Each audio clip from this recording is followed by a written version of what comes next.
everybody. This is Heather Lockyer, Lasting Conversations, and we might be recording on a Monday, but as we know, these shows are timeless. And we are here with the absolutely vivacious Ande Lyons. Hey, Ande. I am so happy to be here, Heather. Hi, how are you? Hello, listeners and viewers. I'm waving from Boston and wishing you a Yes. delicious day wherever you're glowing. Oh, I love it. I love it. And it's somewhat early in the morning already, but we've been laughing and having just a grand old time already on a Monday. And, Andy is in the Boston area, which is my favorite. And I'm here taping today in Jupiter, Florida. So we just love these technologies that can bring us together and share our wisdom. And we're going to just go there today. And once again, Ande Lyons. Hey, I'm just so grateful that technology is where it's at today. I waited decades for this technology to be here. So this is perfect. I'm so glad you said that because Ande is a prolific podcaster herself. She's actually been doing this for over a decade.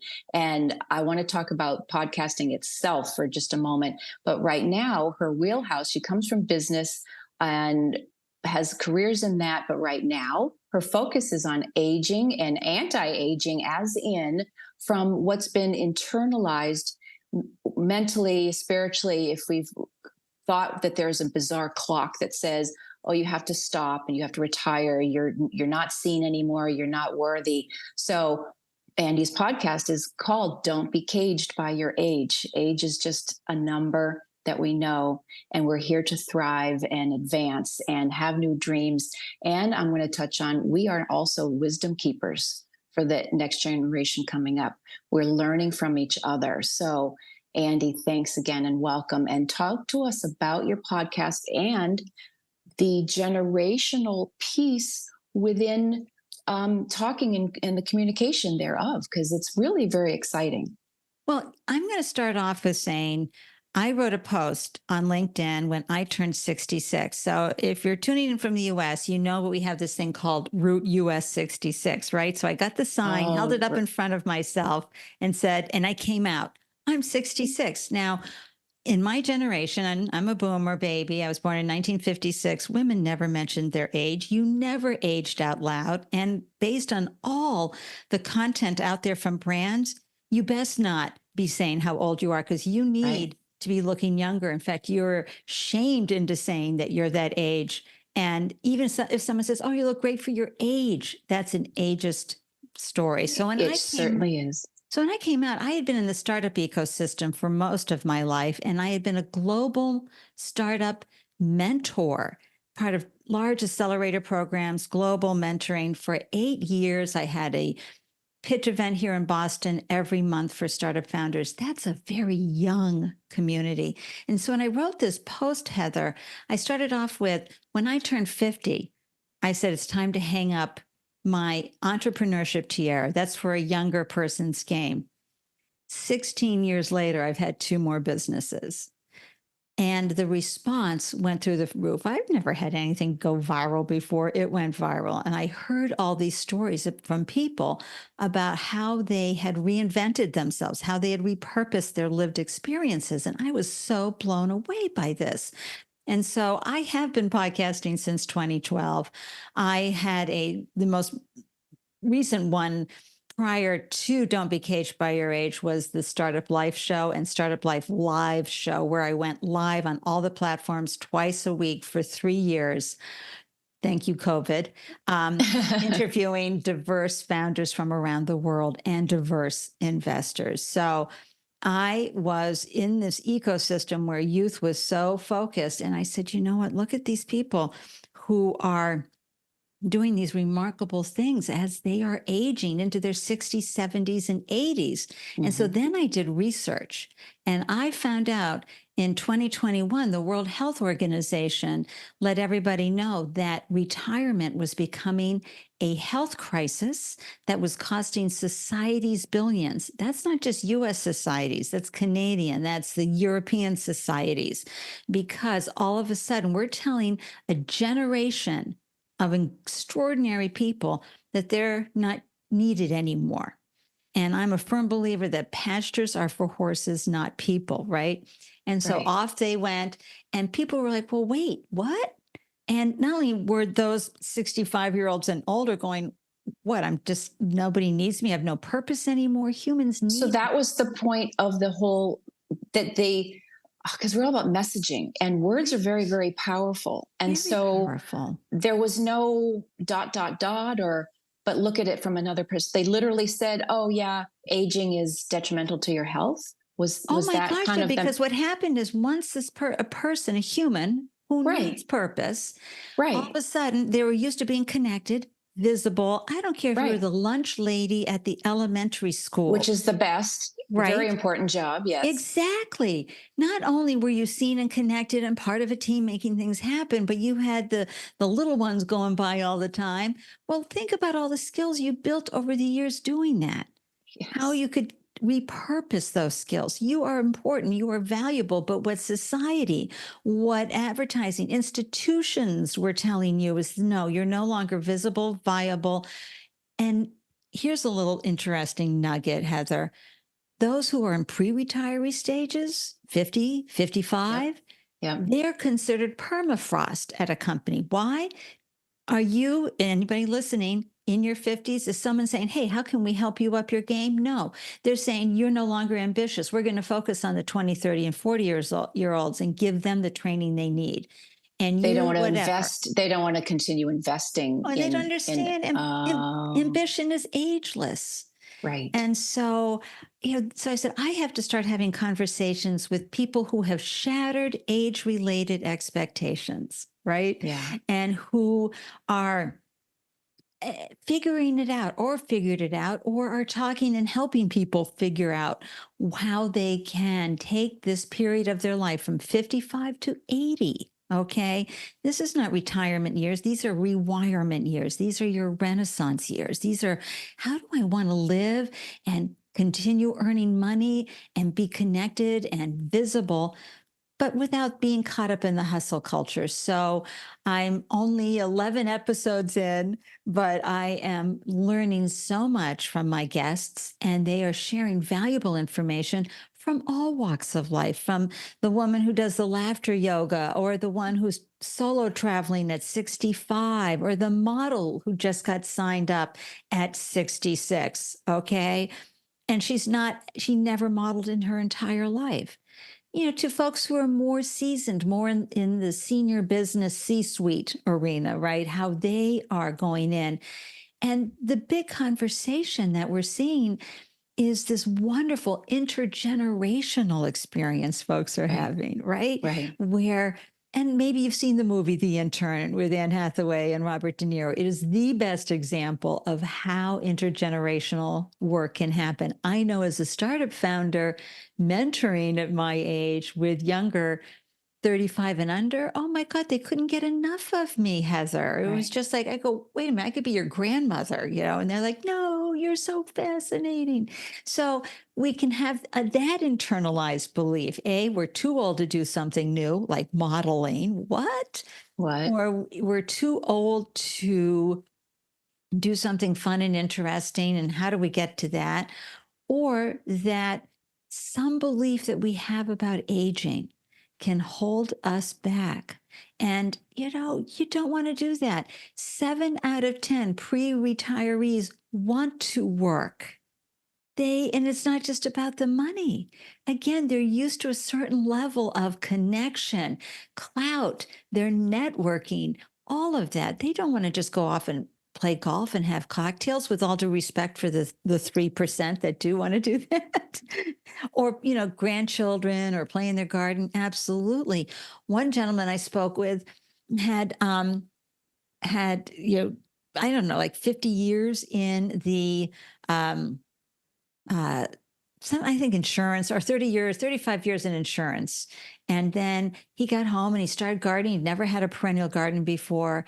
And he started working on that. And then he saw all the bees and he said, well, gosh, look at all those bees. I better get a hive. And next thing he did, he got a hive, a bunch of hives. And then he said, well, what am I going to do with all this honey?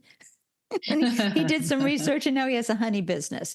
I mean, it can be anything, just understanding how you're wired, how to rewire all those conversations in your head about how you're too old to fill in the blank, and also finding other ways to make money at the same time you're waking up with purpose. So I'm just exploring this through Don't Be Caged by Your Age, through the best medium you can use, which is podcasting. Now, Heather and I here are video, but I've been live streaming since 2012. Heather, you've been doing it for years yourself.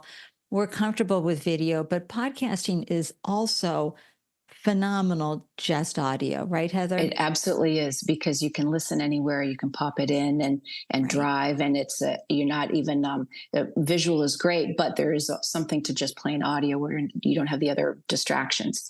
Now, so Ande, this is so juicy, and you've touched on so many amazing things.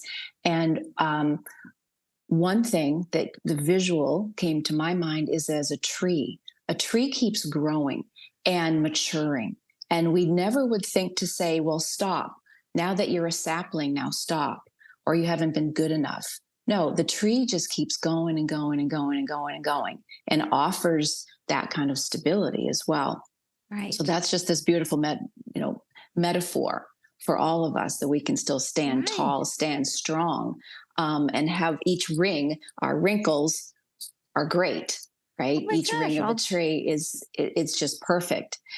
The other thing has to do with that threading of the generations that you were touching on. Mhm. And we have some guests that came on from the Gentlemen of the Back Nine. They have a podcast for those similar. They're sports guys. They're from golf, so they use the back nine of life. What is this? The next round. And their podcast is very phenomenal, taking people from all kinds of walks of life and lots of sports and business and things. So within the conversation that I had with them recently, I was reminded of a moment that I had at a diner very serendipitously. And a 22-year-old was in a kind of her own moment herself. And we were just having breakfast. But to make a long story short, I was thinking, my goodness, am I talking to my 22-year-old self here? And she started crying to say, I think I'm just getting all this wisdom from my older self. Because here's this young girl was at a professional and personal precipice of her time. And it was so just beautiful, going to what you were saying about the movie, The Intern, that we need each other. We need the generations. None of these generations deserve to be canceled out and discredited. Right. And every generation of the older people, pre our recording, you were saying, if the older people are thinking the younger ones are lazy or stupid. No. And I immediately flashed to, say, the Archie Bunker show. Like every older generation thinks the younger ones are young or lazy and stupid. You can go to the 1800s and they're thinking their kids are lazy and stupid. So, but that's just it. The newer generations are here to help us go forward. We're talking about technology, just go forward in new thinking, new ways of being.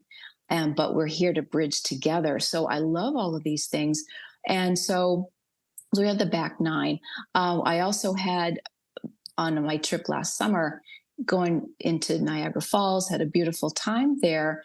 And these folks were riding bicycles, but turns out they were clearly well into their 70s, even 80s, and they were going out for bike rides. And the gentleman who's actually in New England and in New Hampshire, senior cycling. So we had a great conversation about the same premise: to go out, see the world. How do you want to spend your time? What are you thinking about yourself? And now that you don't have to be in the quote rat race, maybe you have some finances. You want, now, how do I spend this money? If you've been working so hard for decades, now what? How do you get to play? And again, you don't have to just sit home unless you want to. If you need that rest, do that. But so there are so many people reinvigorating or rewiring, as you're saying, that mental thought of the clock. I'm going to round this out to say it's the clock, so that even by 50, you're saying the businesses are considering permafrost. But I know plenty of people in their 50s, and maybe that thought of, well, that's a midlife crisis, because you're terrified of retirement. You're terrified of aging because you think you're done. And now what? And I can't afford it. So these messages are so pervasive. So we're all here to shatter all of those. We are, and you can use technology, right, Yeah. as one of the uh, barometer checks, which is LinkedIn recently had an ad they had to take down because it was so ageist about an older person not knowing technology. We have Oh, been building technologies and coding since the 70s, that's right. older than the Zeds and millennials parents. Okay. And so Yeah. it, we know technology. There are going to Right. be people who are going to play stupid with technology. And I invite anybody who's saying, oh, I can't do technology, anybody over 60, look, if you can put a toaster down, you put a piece of toast in the toaster, you can do technology. Right. You need Right. to always be learning new skills, learning new things. This is how we keep the brain agile. But we internalize this ageist belief about what we can't do. And you may want to pursue a whole nother career in another direction. And one of the things that I have learned where I had to check my own bias, Heather, is I interviewed a woman who she was let go at the age of 58, went to go get another job, couldn't get hired, and ended up launching a resume services business because she had to learn how to beat the system. The scanning systems on resumes, because when you go to apply to a job, you're going to have the ATS, automatic tracking system, whatever it's called, scan your resume. Well, there are hints that you're going to have in your resume that they're going to toss you out because they'll know right away you're over 50 or over 55. So Oh, she learned how to beat the game, game the system, so to speak. Why? right. Because she has been gaming, as in shooting zombies, etc., since before personal computers. They used to use mainframes. They would send out punched cards and get them back, and that's how they would game.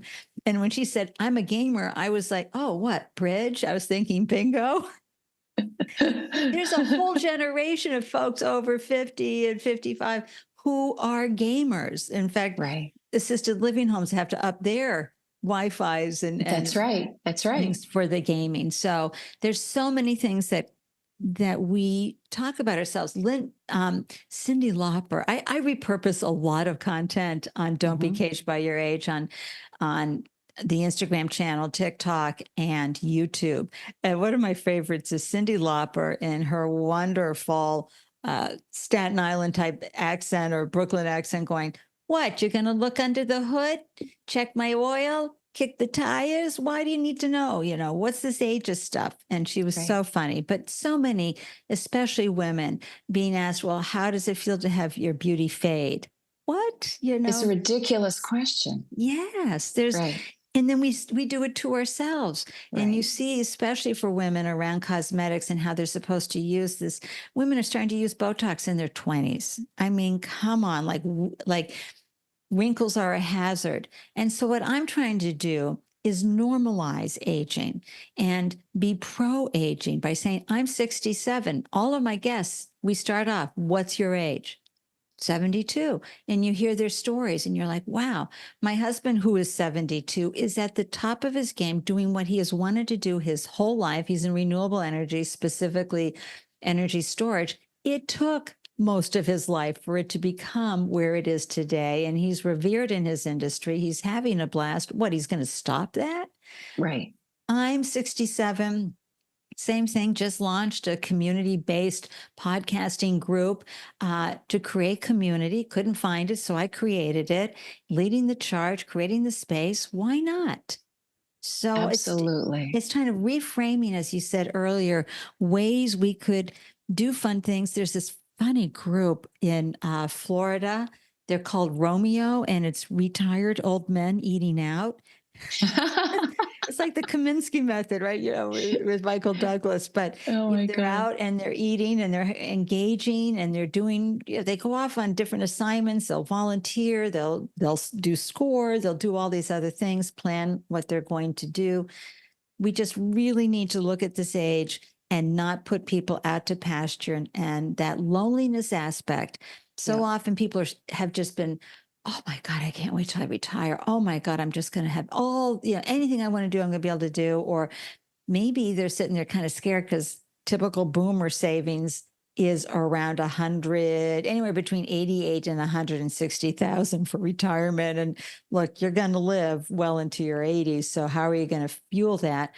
But so many people aren't planning for who they're going to be during this time. They may have planned correctly financially and in other ways, and maybe physically, but not who are they going to be. And the reason it's become such a crisis with the World Health Organization, Heather, is due to the fact that health starts to decline when you're not on purpose, when you're not engaged, when you're not visible, and the loneliness factor. Yep. And all of a sudden, well, where is the good? I can't go out. I can't hear, or I can't go out because my teeth look terrible. And all these different things start happening and people start to fade, but they don't die.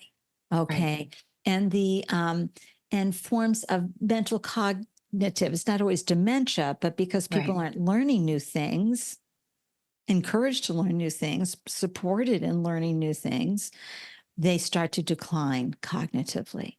And that's not good either. So anything I can do to help change people's minds and reframe the stories they tell themselves about aging, the stories that they were told watching their parents during the Industrial Revolution, et cetera, knowing that life expectancy was a little shorter then. So retirement at 65 made sense. So many stories you hear about people who die 6 months later, right? A year. Oh, it's so true. I was just mentioning something to that effect with somebody recently, because they were talking about, they've had long careers, they're tired, they might be finished with what they've been doing, and they want to get their retirement packages and all of that. But there was some, we call that maybe the intangible with what they were talking about. And I ended up saying, you realize, don't wait, because they were so focused on, well, this 2 years or this or this. But be careful what you wish for sometimes, right? And what is it that you want to do that you're thinking you're going to do then that maybe you can do now? Do it today. Do it today. And that's why I always promote Jerry Sedler's book, Don't Retire, Rewire. She wrote this in 2001. It's on its 3rd edition. But she has traveled the world from Dubai to Des Moines collecting data. And her career is stunning. I mean, when you look at her background, you're like, wow. But she has those questions that you can go through and find out so you can start planning. And you know what? It might be a patchwork quilt, right? It might be, I'm going to do this for 3 years, and I'm going to go do this for a year, and then I'm going to go do this for 4 years. Nobody's holding you to what you're going to do, and you need to experiment. You might say, oh, I want to be a landscaper.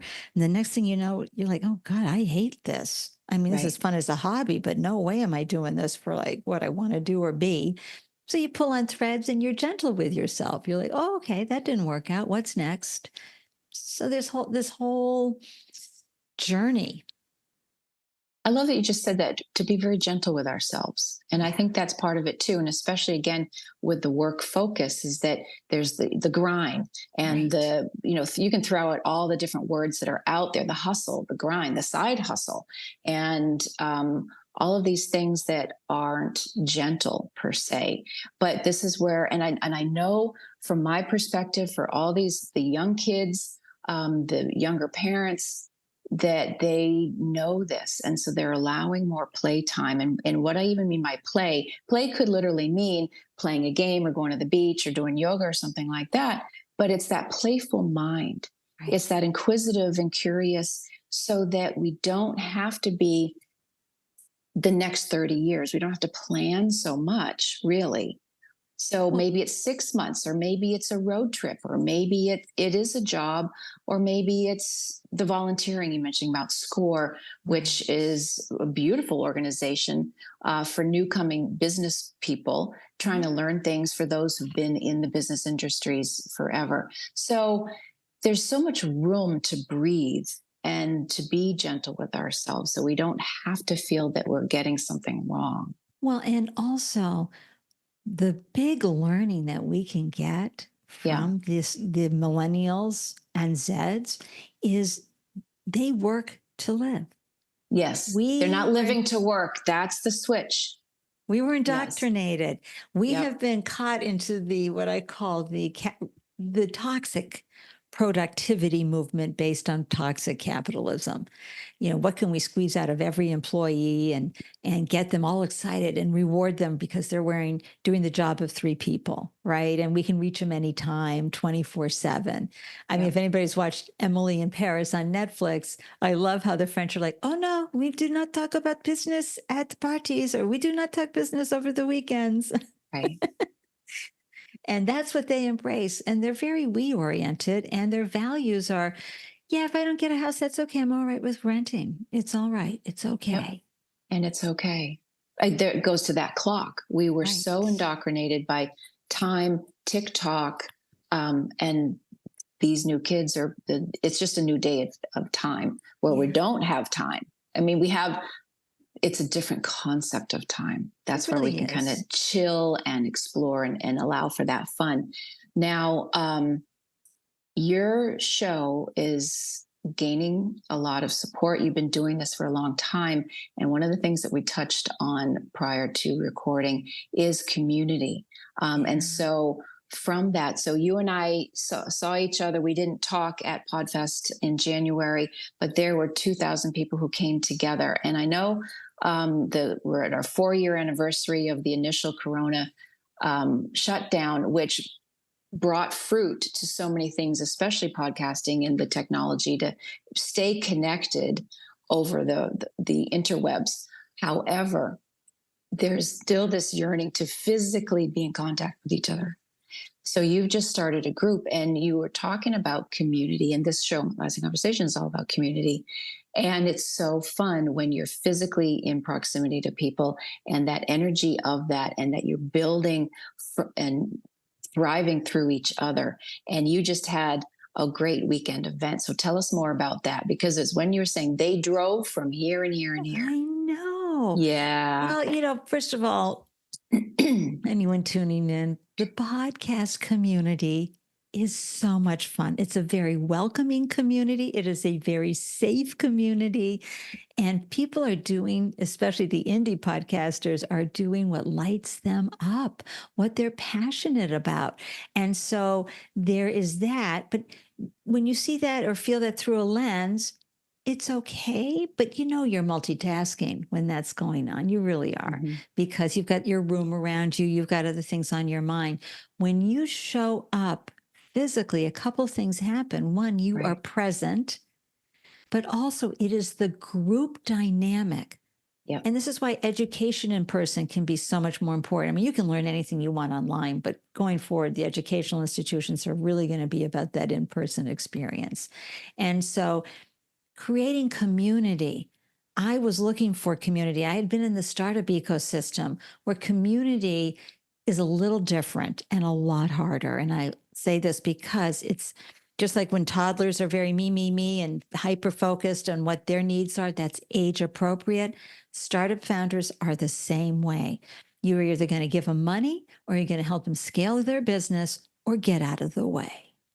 So the reciprocity isn't really there, except for maybe among founders, right? They might be able to have a community around, well, who do you know? But honestly, and if they're parents and founders, like, they have no bandwidth really for building Right. community. And I learned this and finally said, you know what? I need a community where reciprocity is happening, where people want to sit and really have enriching conversations, where we're going to collaborate and celebrate and connect. And after Podfest, that was my first Podfest experience, I said, I need to create this in New England. We didn't have anything up here. And I said, okay, I'm just going to start making that happen. And I put it out, and people shared, yep, we're interested. And then one of the members is the treasurer for a place called Westford Community Access TV. And he said, come on over. And I drove down. It's about 20 minutes from where I live outside of Boston. And it has state-of-the-art TV studio and a state-of-the-art podcast studio. And I said, oh my gosh, folks are going to go crazy meeting here. I mean, it's not just some random conference room, right? This is Right. what we do. Holy Right. mackerel. And they're like, yes, Right. we'd love to host you for free. Oh my gosh. And so I created the first in-person event for May 11th. And honestly, Heather, I thought I would be thrilled if 6 people showed up. And I knew who 6 were going to be, right? We had a speaker, a featured speaker, and she talked about prospering with podcasting, all the different wonderful ways you can monetize what you're doing and earn income with podcasting. And I thought, okay, if 6 people showed up, this would be great. But all the people who RSVP'd showed up. I was blown away. We had 2 people from what we call down east in New England. That's up in Maine. Yeah. Arrive. We had folks from New Hampshire, all over New Hampshire. They're all over from Massachusetts, Rhode Island, Connecticut.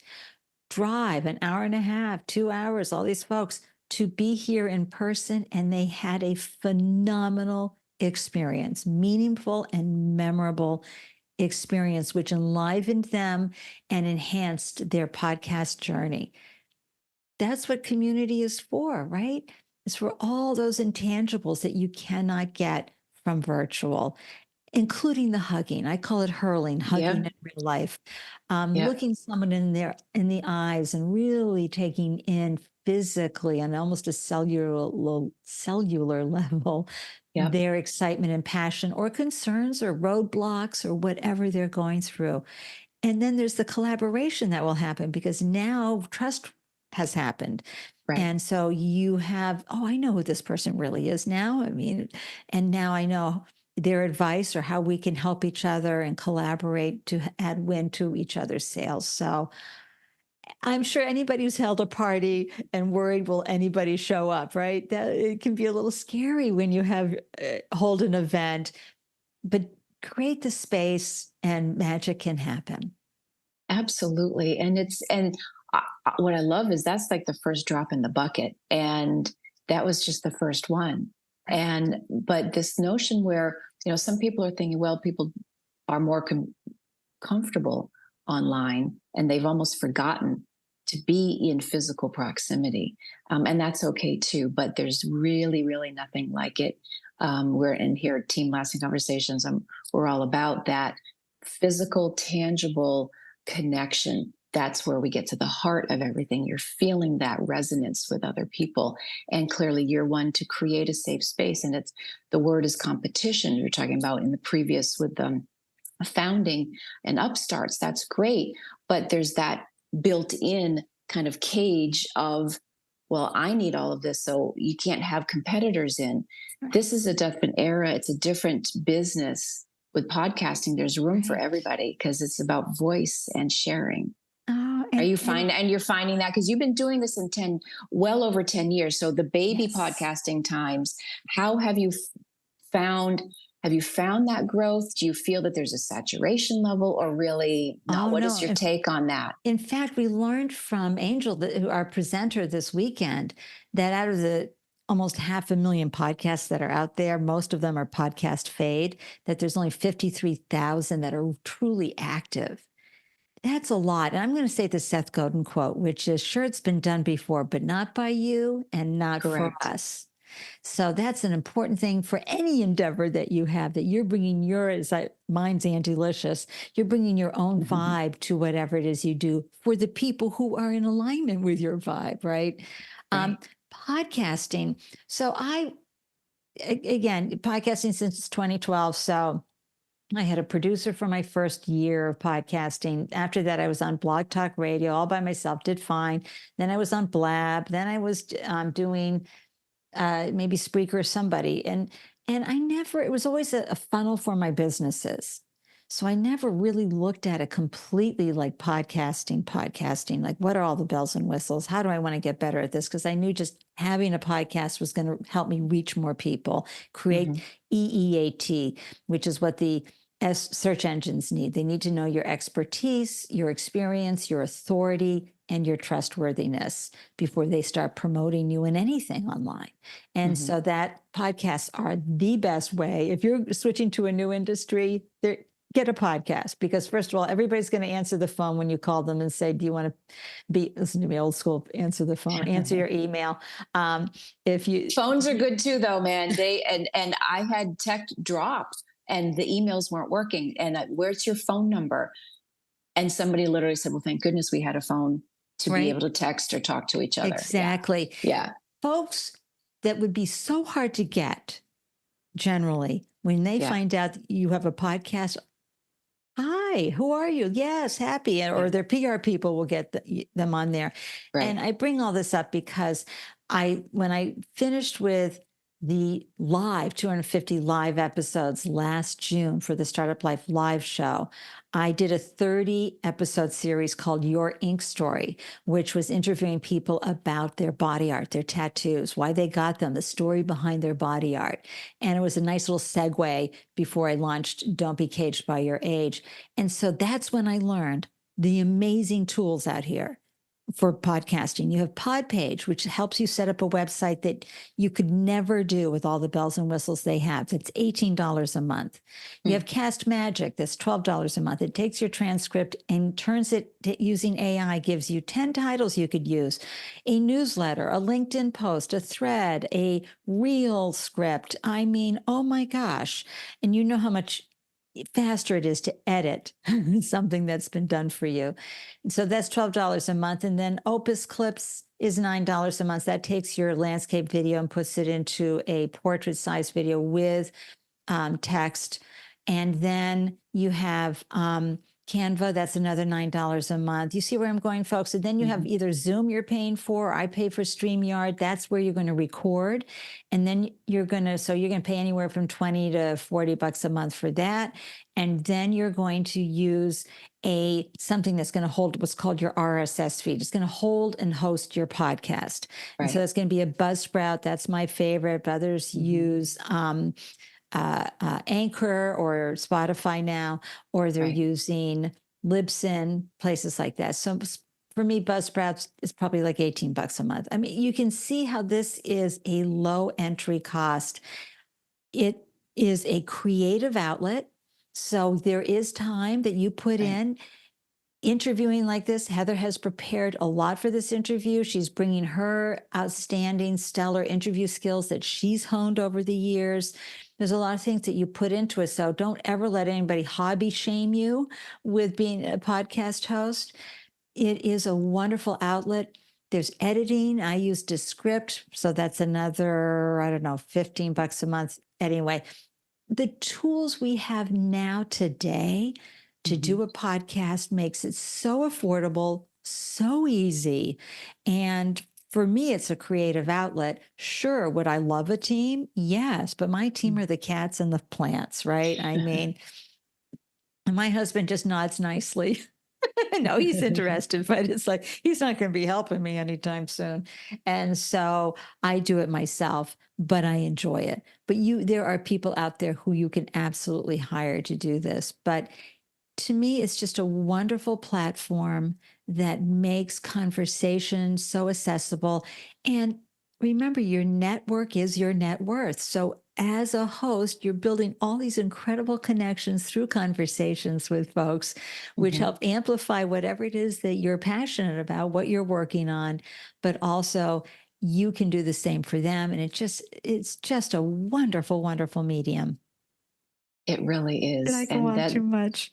No, not at all, not at all. But listen, I want to kind of round out our time with maybe give us a little nugget. There's been so many nuggets already, and you mentioned about the book about Don't Retire, Rewire. So is there something that you'd like to sort of share for those listening and watching about that reframing? And for me, I kind of go back to taking a pause, taking a breath, go outside, going into nature, having that bit of stillness to listen from within. Is there something that you would like to share with this reframing? Because again, there's a lot of people scared about a lot of things. Aging and affording our lives is a huge piece of this. Yes, and we have a huge group coming to it. Ooh, there's something so freeing about embracing your age. I invite you to do that and start seeing it as the Renaissance period in your life. Hop on over to Don't Be Caged by Your Age, TikTok, Instagram feed, and see how all the content that's being shared and the conversations that are being shared there to help you see, wow, I'm a pretty big thing. Okay. I'm important. I know I have these lived experiences that are key out there, and find ways to stop those internalized voices that you don't may not even know that you have, that says, "Oh, I can't do Right. that. I'm too old." Or your own ageist beliefs, because we'll go to the doctors, and I get again and again from young doctors or my age doctors, "Oh, so you're retired?" And I go, "So you're ageist, right? You've got some real ageist belief there, assuming that I'm retired because I'm over 65." Don't hesitate to sort of call people out and just say, "I just want to gently remind you that's an ageist comment." It's because it's one of the last socially acceptable prejudices out there. That whole senior citizen thing was created by politicians to put us in a category. So I just invite you to listen to the show and find ways for you to start reframing this time period, rewiring, and know that the world is not done with you. Okay. Your Correct. age is only the number of years we've had to enjoy your deliciousness. Okay. And we want you more. But what does that look like? And please take the time to do that work, that inner reflection. And yes, through listening with Heather and other podcast hosts can help you tap into and also see, the representation. And now it doesn't have to be that person who's, in the gym and lifting weights every day and going crazy in the bodybuilding, or that person who's scaling a mountain at 89, or that, there's some extreme representations out Which there. you can. That's cool, but Absolutely. you don't have to compare. You don't have And to compare yeah, and yeah, despair. yeah. You can Yeah, I like that. find a way that is in alignment with who you are, your Right. personality, and your body's constraints, because that's a whole nother level of radical self-love we have to do right now, right? We have to have the patience for where our body is at. Some of us have great DNA, or some of us did not play football, all right, or hockey, and really destroy our bodies. So some of us, in our DNA, we've got challenges. Okay, there's workarounds that you can do and still have vibrant renaissance period and a legacy period. We'll leave it that and a legacy period, because that's just beautiful. You are Andy-licious, Ande Lyons. Thank you, This is Heather. so fun. Where can people find you and reach out and listen and tell us how to be in contact? Oh, I would love to hear from you and find out what your concerns are about aging, or how you are shattering age related expectations. My name is Ande Lyons, AndeLyons. You just put that into Google and you'll find me glowing everywhere. And please take a moment to tune in to Don't Be Caged by Your Age, found wherever you listen to podcasts. Thanks again, Ande. And thanks everybody for listening. This is Lasting Conversations. We get to the heart of everything. Please like, review, and share this podcast. And if you want to be part of the conversations, you can find us on all the socials and podcasts at lastingconversations.com. Thanks again.